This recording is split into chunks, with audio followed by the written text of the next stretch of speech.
As we continue to work our way through our half a cow order that we made direct from the farm, we're going to take this blade and we're going to turn it into a shelf-stable meal in a jar.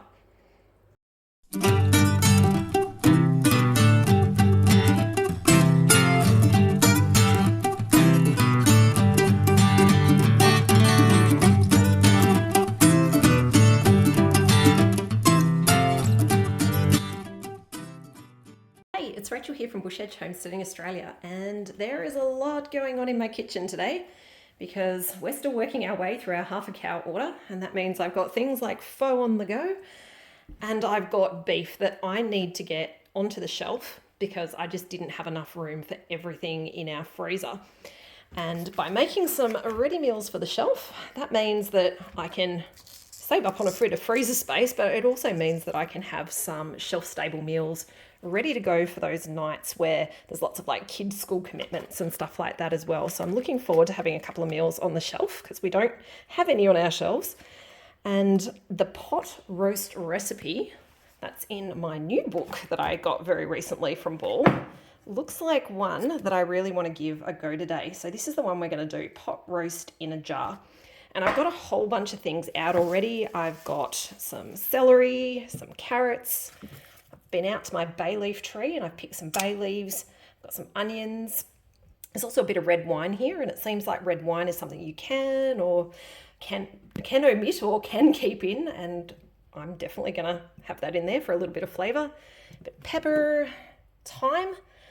Because it's a canning recipe, it does say kind of dried thyme. I do have thyme in the garden, but we're going to use the dried one today.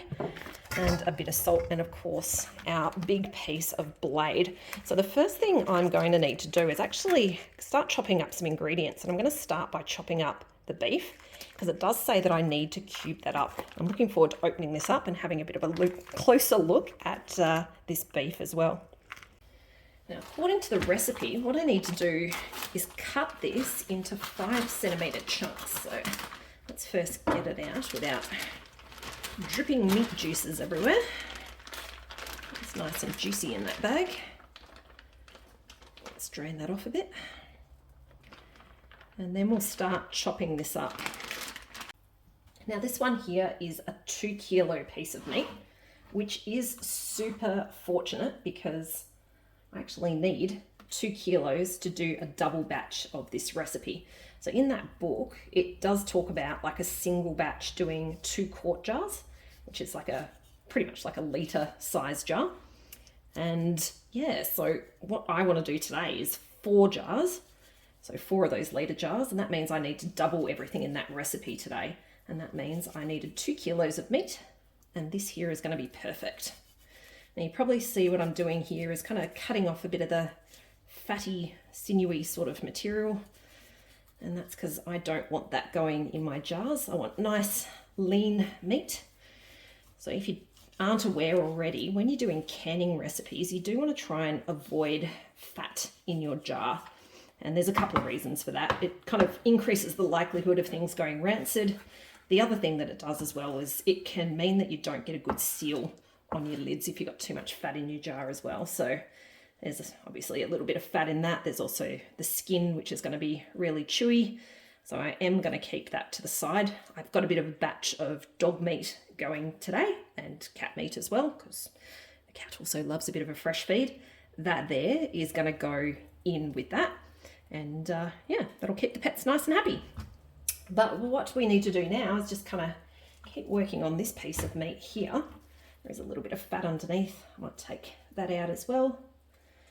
Probably not the right knife for doing this. I do have the butcher's knives for when we do the butchery, but yeah, we didn't pull them out for this processing of the half cow, which is probably quite silly of us really, because we've been cutting up a lot of meat, and yeah, we definitely could have made use of those knives. Hindsight, hey? Oh well, next year when we do our next half a meat order. All right, so take that bit off as well. And I think we'll take a bit of this out too. And then we can start dicing it up. All right, that's all the fat out of the way. Now time for a bit of dicing. So it did say 5 centimetre pieces. Now, actually, I'm not sure if you guys have seen the rock pile off grid, guys. But that's a homesteading channel I actually really enjoy watching with Amanda and Corey over in WA. And I did see the other day they were making cowboy candy, and there was a very specific size cited in the recipe when they were doing their cowboy candy. And yeah, Corey actually had out a measuring tool, and it was quite hilarious actually seeing how precise he was. Now, today I am definitely not going to be as precise with our measurements, but yeah, we're going to eyeball it a little bit in terms of 5 centimeters by 5 centimeters. Let's say probably about yay. Definitely a bit more of a wing it in the kitchen kind of person. And let's go with a cut that's about that sort of size there. So I reckon that's not too bad, about that size. So if you are particular in terms of your sizing, again, it's 5 centimeter by 5 centimeter is what the recipe actually says.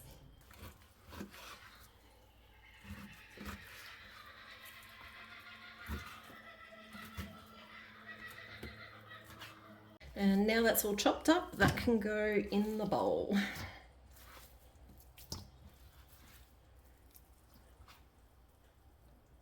Next, I'm going to peel up our potatoes and also our carrots, and the onions as well. The reason we need to make sure we've got these peeled is not only because we're using kind of the spuds out of the ground and they've got lots of dirt and we want to get that off, but the other reason is with your canning recipes, you do want to make sure that you always kind of peel your veggies, particularly with your root veggies, because there is some additional risks that you have if you don't peel them. So that's why we're going to give these a good peel. And to be honest, these need a good peel anyway, because they are awfully dirty, as you can see.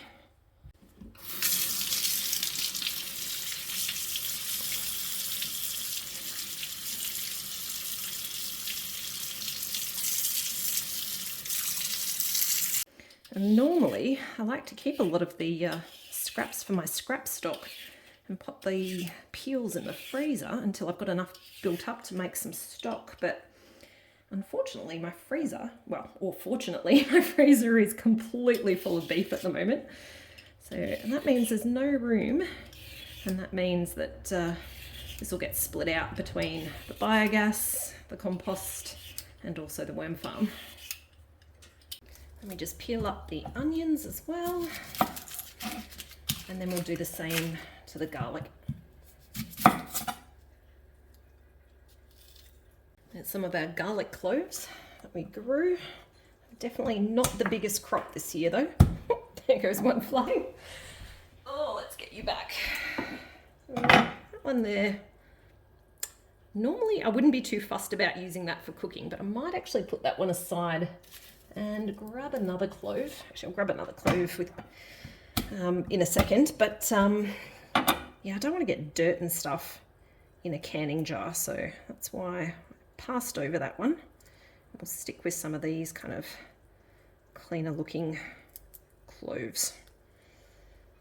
Cleaner looking cloves is a way you can describe a clove. All right, let's not use these ones here because they were all my little small bits of clove. Over here, we've got some of the bigger ones. So let's grab one of these.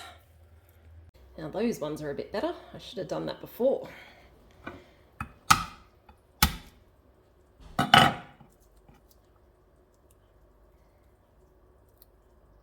Now, each of these different ingredients in the recipe book does have different sizes that we need to kind of cut them. So most of them talk about, what are we going to do? Dice potatoes, dice onions, dice celery, which I haven't prepared yet, and also slice the carrots. So let's start doing that now. So we'll start off by dicing the onions.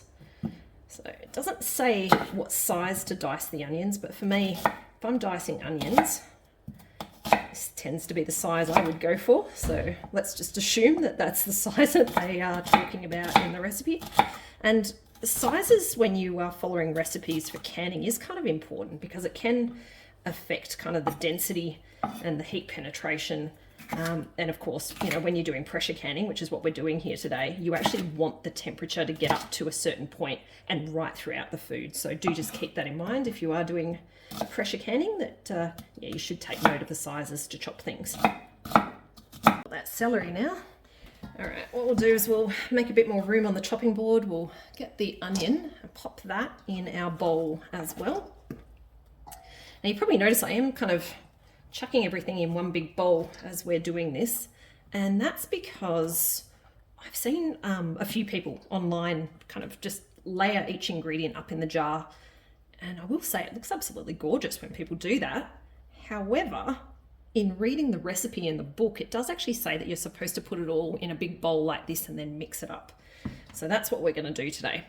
All right, next we need to just, it says slice the garlic, so that can all go in. I must say, one of the cool things about putting it directly in the jar would be you definitely know that you've got all the ingredients evenly distributed. So hopefully we do manage to do that today as we get all this in the jars.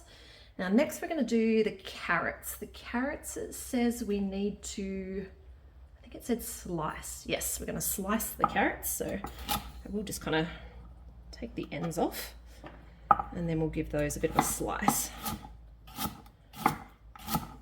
So again, when I hear slice, that's kind of the thickness I kind of think about. Hopefully that's what they're also talking about when they're talking about sliced. And again, that will go in our big bowl. And then we'll move on next to our celery. Now, what does it say with the celery we have to do? Celery, again, we're looking at a dice, so similar to what we did with the onions. This time what I'll do is just kind of run the knife down the middle of each. There we go. And then we'll dice all of those together. That bit there doesn't look the greatest, so I'll chuck that off to the side. In fact, there's a few bits there that don't look so good. Actually, it's all coming off that one there, so we'll just cut the end off that. And we'll just keep dicing the rest. One more bad bit.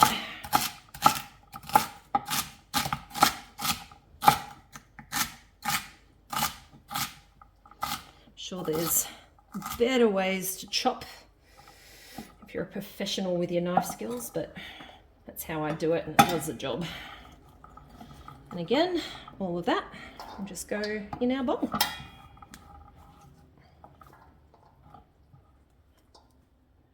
Next is the potatoes. So with the potatoes, it says to peel and dice. So we've obviously already done the peeling part.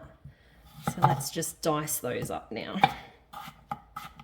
Again, I'll do those fairly finely, not too fine, but yeah, I'm hoping that this is okay. If you've done this recipe before and you do it any differently, I'd actually be quite keen to hear your thoughts. Yeah, I wonder if a bigger piece would actually be better in terms of it being a bit more pot roasty like, you know, like big roasty pieces of potato, but yeah, that's what I'm going with for the first run, and I'm sure it will taste equally as good, but it would be nice to kind of nail the texture if there is a size that works best. So hopefully you can help with some advice with that. So that's all the ingredients on the ingredients list. So we've got the beef, potatoes, onions, celery and carrots all in there, which means we can move on to the seasonings part of this recipe. So it starts off by saying we need 2 teaspoons of salt. So I've got some cooking salt here. Again, it's like the non-iodized one, you know, none of the fillers and stuff like that, which is preferable when you're doing your canning. So 2 teaspoons, that's for a normal lot. And as I said before, we're doubling this today. So we actually need 4 teaspoons. I'll just sprinkle that in there. That's 3 and 4. Now after that, it says a teaspoon of ground black pepper. Now I've got one of these types of grinders. Measuring that is not always the easiest thing. So we're just going to crack that straight in until it seems like a decent amount. All right, I reckon that'll do. Now next is the bay leaves, and it said to put in 4 bay leaves, which is going to be 1 bay leaf for each jar. Now I'm thinking I'm not going to throw that in here because I definitely want to have one of these in each jar. So I will kind of reserve these to the side and I'll pop those into the jars when we fill it with this. Next, the garlic, which we've already done. And then we've got 2 teaspoons of the dried thyme. So that's this one here. Rather than using the shakery bit, I'm going to take that bit off just to get the thyme out a little bit easier. So again, we've got to make sure that we're doubling this. So we actually need 4 teaspoons. All right, what do we got? 1, 2, 3, whoop, and a generous 4. Okay, last but not least is a cup, it says, of dry red wine, which is optional.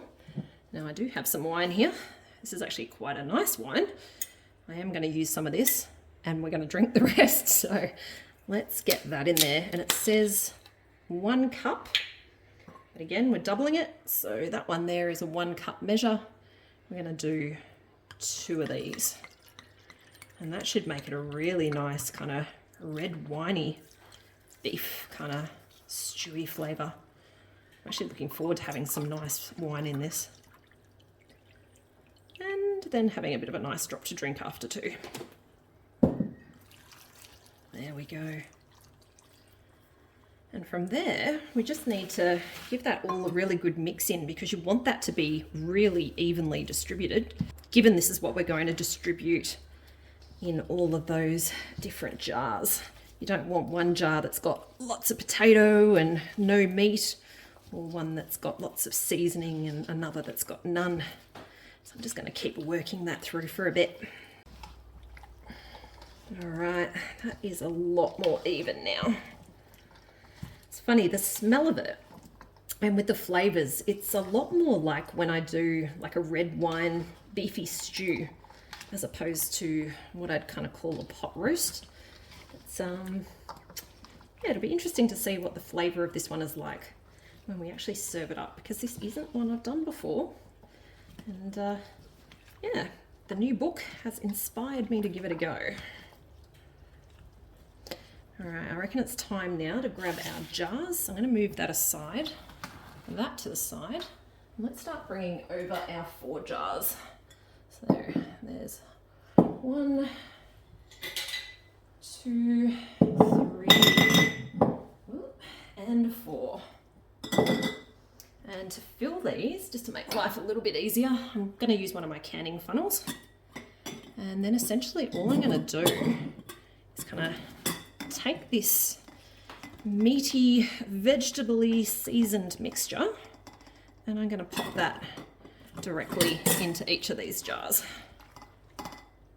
And it does say in the instructions that when we do this, it does need to be packed tightly, so I am just going to push down a little bit on that. And yeah, we'll add a little bit more. And that will get topped up in a moment with, well, I'm going to use hot water, but it does say that you can use broth to do that, but I reckon this is already going to make quite a nice broth. All right, that's our first one done. Let's keep filling up the others.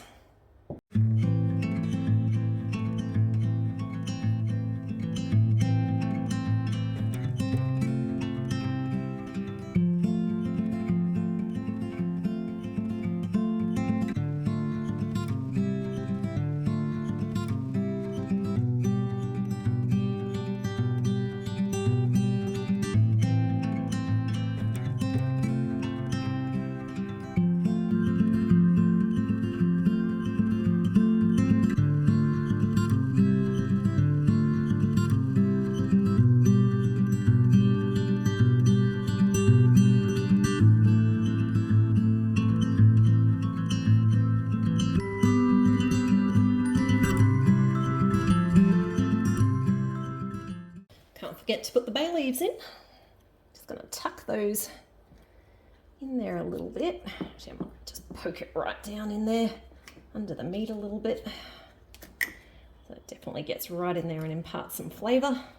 And the other thing is there is some juice still kind of left in this bowl, and what I'm going to do is just pour that evenly amongst these 4 jars, just so that they get lots of nice flavour in there. And of course I'm spilling everywhere.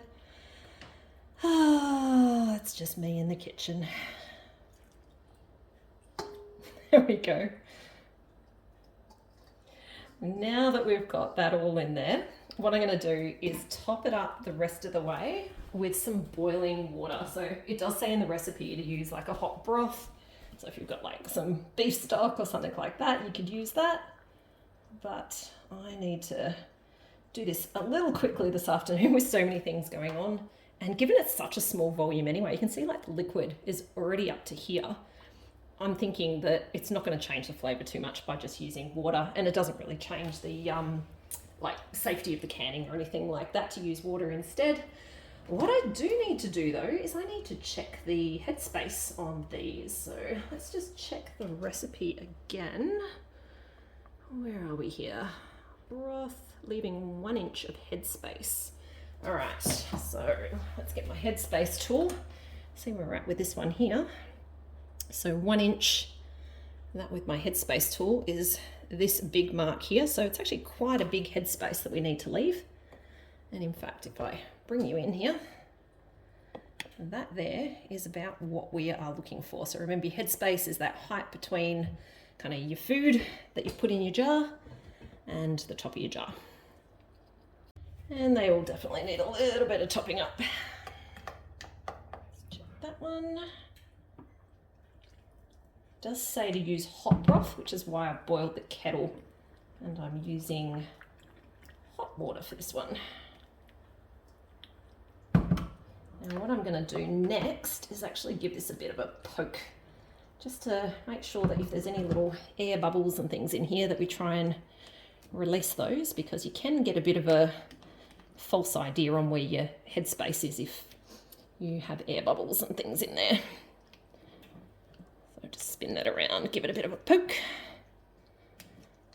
And of course I've popped up all my tightly packed veggies and meat kind of up a little higher, so hopefully we can still see that that is the right headspace. And yes, that is.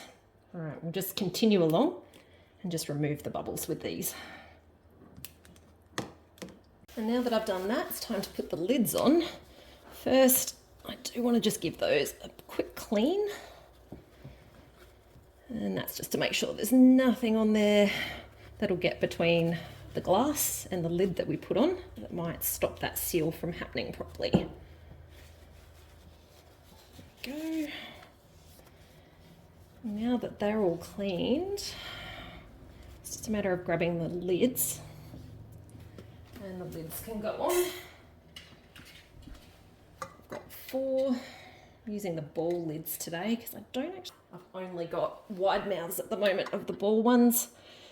I'm hoping I have good success with these because I have had a few issues with the newer ball ones. The old ones are excellent, but yeah, I have had a couple of failures with some of the newer ones. Not sure if they've changed their manufacturing or what the go is there, but yeah, I definitely want to probably make an order of the 4 jars ones again next time when I get some more wide mouth lids. Now, in terms of tightness, as always with canning, I'm putting the rings on and I'm just kind of making them finger tight. I don't want to over tighten those because if you do, the air can't expel when you're actually pressure canning these. There we go. I think they all seem pretty good. And that means they're all now ready to go in the canner. We've moved outside now to the outdoor kitchen because I need to be using the pressure canner for this one today. And the gas burner that I have out here is what I use for pressure canning. The big kind of glass top oven inside doesn't really deal with our pressure canner too well. Before I start that up though, I do just want to kind of comment on the jars. So as I said, I see a lot of people sharing really pretty pictures of this meal, you know, with all the different layers of the meat and the different veggies and stuff. These jars definitely don't look as pretty when you mix it up like that, but yeah, that's just the reality of what it actually looks like when you follow these instructions. So there you go. All right, time to get the canner going now. And the first thing we need to do is actually grab some water. And I've got my first jar here ready to go. You need to pop 3 quart jars of water into the canner to get it going. So basically a quart is about 1 litre. Let's get that in to start. And this is the third one. I should say I'm just using kind of tepid tap water because these jars here, they're not hot, so I don't want to put them in hot water because I could end up breaking the jars. The idea is always have the water in your canner temperature around the same temperature as whatever you're going to put in there in your jars, just so you don't get thermal shock on your jars. Actually, I should say, if pressure canning is something that is new to you and it's something you are a bit interested in learning more about, we do have a canning basics series on the Bush Edge Homesteading YouTube channel. And that goes through kind of the principles of canning, and it talks about how to do all different sorts of canning, including using a pressure canner like this one here, and also doing a few other canning methods too. So check that out if you're looking at all this and going, what on earth is she doing right now? But this is how we're going to make meat in a meal shelf stable. All right, so I've got my 3 litres or 3 quarts of water in the canner now, and I just need to put these jars in. I can obviously do this by hand, and I don't need the proper kind of jar lifting tool because they're not hot at all. If it was hot, I'd be using the proper tool for this, but we don't need to do that today. Now, I think in the recipe it said you needed to do 2 as a minimum with the quarts with this recipe. So 4 that we're doing today is perfectly fine. To be honest, I'd want to do as many of these as possible, I think, in the future, because I have just had a bit of a sneaky peek at how long I need to run this for, and it is a super long processing time. All right, next I'm going to pop the lid on.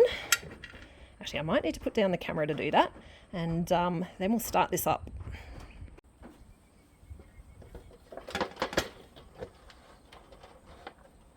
There we go, that's now locked into place.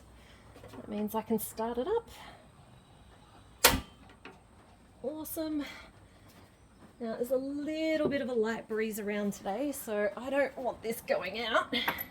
It's one of the unfortunate things, if your canner goes out during your processing time, you actually need to start it again. So I'm going to use this shroud today, just so that we don't end up getting a blown out flame at any stage.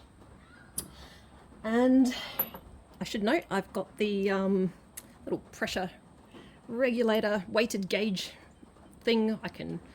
I always get the name of this thing wrong. I've got that off at the moment.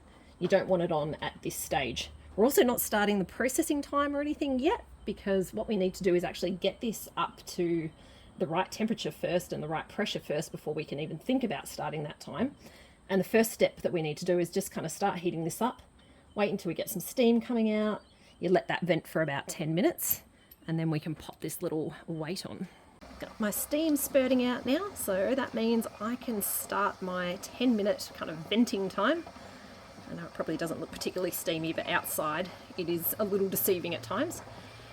After 10 minutes, and that's when I'm going to drop on my weight. That's 10 minutes venting, which means it's time to put on our weighted gauge. Now, I will say there's different pressures that are needed for different altitudes. So this is the one that I need for my area, but if you're in a different area, just be mindful that that might not be the right weight for you. Now, I still can't start my processing time yet. I need to wait now until this actually comes up to pressure. And because I'm using a weighted gauge and not the dial one today, I'll disregard the dial, and I need to wait until this starts doing a bit of a hula dance, and then I can start my processing time. And it is quite a long one. Now, my book started flipping about out here.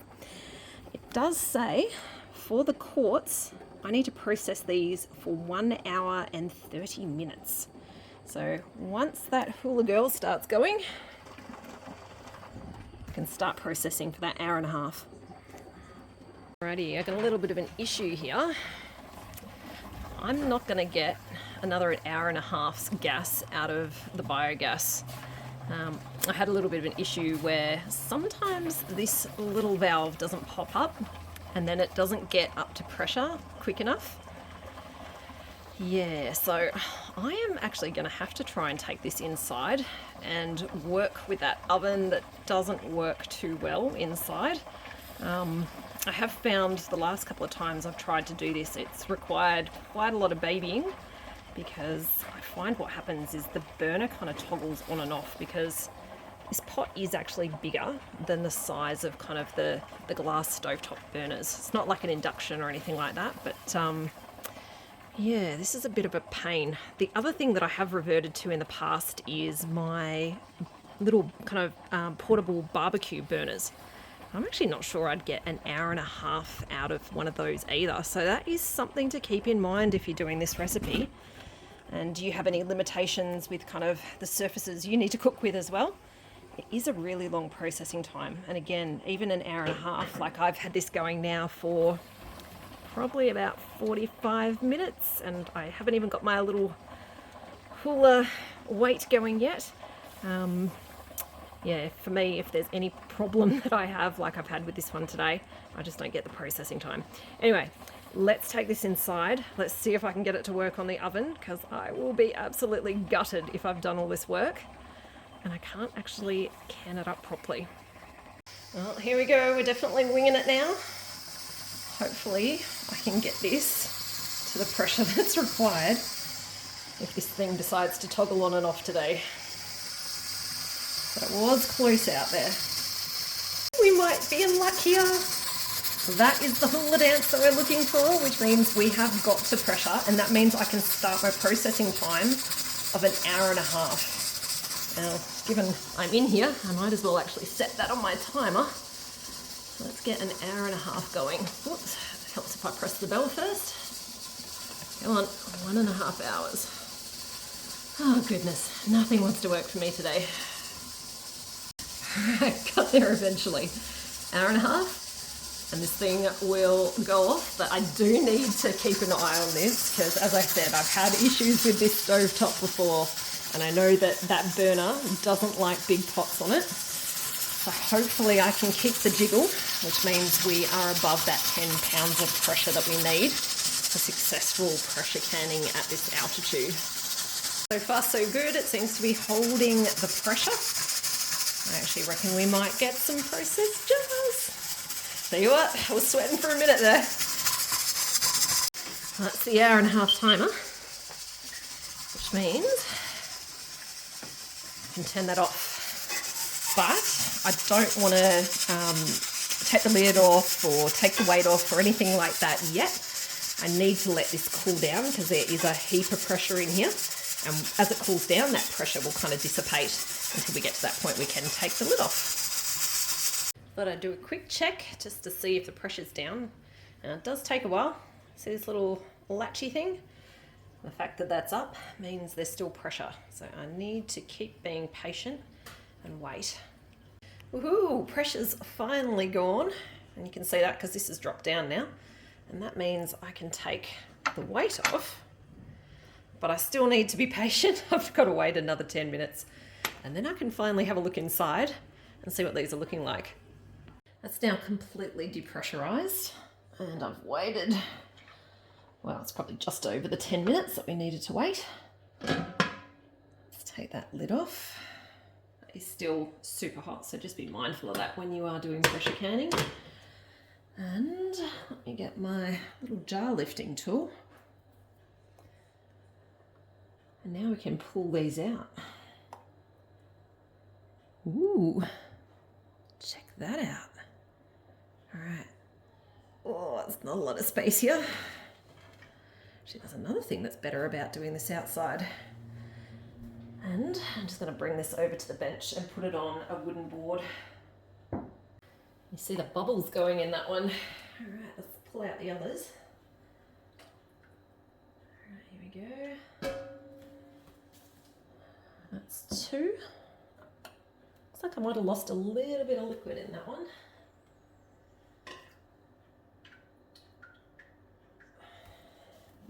3. Move that back a bit. one back a bit too. And here comes the fourth. Whoop. Do you hear the ping? It's like the best sound. All right. Now the light in here is not the greatest, so I'm actually going to kind of put the torch on that. But can you see that bubbling going on in the jar at the moment? How cool is that? It's one of the things I love when you're doing pressure canning. They're all looking pretty good. Let's have a bit of a look at the lids. I haven't heard 4 pings yet, but that does look like it's sucked down on those ones. Yeah, I reckon they are looking pretty good. So that now means that what I need to do is just leave these now for the next, what would that be? Well, 24 hours is ideal. You don't want to disturb them at this point, especially not mucking about with these seals that we've just created, because at this point it is still kind of hot, and that means that the seal is kind of soft and malleable. You want that to harden up. So that means that you just don't touch these. Be nice and patient for the next 24 hours. And then after 24 hours, what we'll do is we'll take these rings off and we'll have a bit of a look at what it looks like. But yeah, there is our canned meal. And so far, that's looking really, really good. I wanted to show you something really cool. It's been probably a good hour and a half now since taking these out. And check that out, it's still bubbling in a couple of the jars. And that's totally normal. So if you do see this when you're doing pressure canning, if you're new, don't stress. That's a very, very common thing. But I still reckon it's cool even now. It's now the next day and our jars have been sitting, they've cooled overnight, and that means those seals have all sealed up. And that means now I can take these rings off and I can also do a bit of a check on these jars. Okay, so far things are looking good. Now there is a bit of fat on these that you might be able to see that's expelled. We did have a little bit of siphoning from these jars. So I do just want to make sure that they have all sealed properly. And they're all looking pretty good. All right, but I do want to also get that fat off. So I've got a warm kind of wet tea towel, and all I'm going to do is just kind of wipe those off. You can use a bit of vinegar as well to do this, to get any of that kind of fatty residue off. You don't want to put it under hot water or anything like that though, because obviously you've just worked really hard on getting that seal, and that could potentially kind of loosen it up if you kind of make that lid soft and malleable again. There we go, that's all a bit better. Now it does still look a little bit cloudy, and that's because there is a little bit of the fat on the inside of those jars as well. And that does give it a bit of a cloudy appearance, but the outside is all nice and clean. One thing I did just want to highlight is the height of the liquid in these jars. So you can see that even though we kind of filled them all up the same, there is a little bit of variability now. This one here, it did siphon a bit more than these other ones here, but that's still okay. You know, you do want to make sure that you've got kind of, well, I like to have at least over kind of half the liquid in there to know that it is kind of shelf stable. These ones here are definitely okay, and that one's fine too, to be totally honest. Now you probably also notice there's a little bit of fat in these, not a huge amount. That kind of amount of fat there, that's really not an issue at all. If I had like a really big layer of fat, I'd probably be a little bit more concerned, but this was really nice, lean meat, perfect for canning. And yeah, I reckon now all we need to do is just kind of mark these up with what they are, and then I can pop these in the cupboard. And there we go, all marked up, ready for the cupboard.